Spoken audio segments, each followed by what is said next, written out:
let's spend a little bit more directly on Da Vinci. We've obviously glanced off it here and there.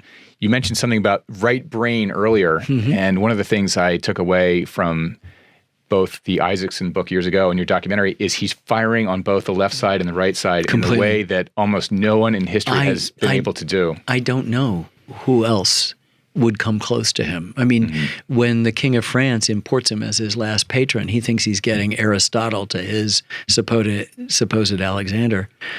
Aristotle's fabulous. Aristotle's one of the central thinkers in our Western canon. He's a philosopher. He's, great writer. He's not the greatest painter of his age. He's not an anatomist. He's not a botanist.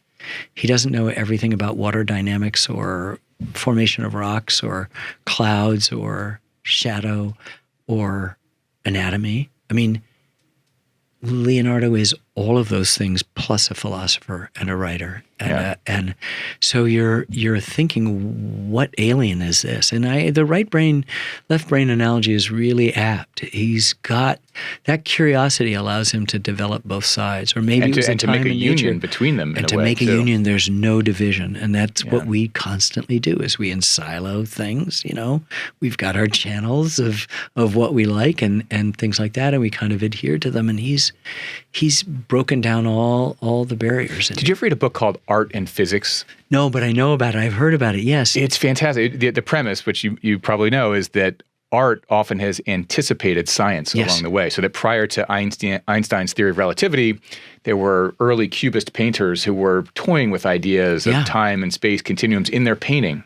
Yeah, and I would then years argue, later, scientists catch up. I would argue in our jazz series, this wonderful teacher and musician named Matt Glazer, just a wonderful, wonderful human being, just imagines Louis Armstrong, the guy who's broken time in music, right? Because everything is on time in all music, and we know that music has a mathematical and cosmological dimension to it. But here's a guy singing before and after the note. He's swinging, and he has a famous concert in Copenhagen.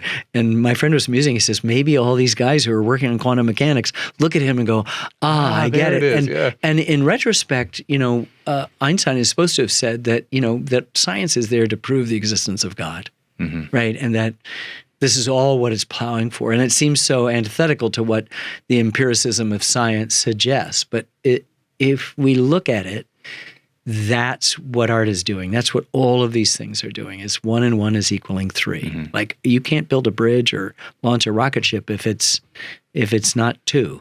But in our life, in our faith, in our art, and maybe even also in some aspects of our science, 1 and 1 equaling 3 is what the whole message is.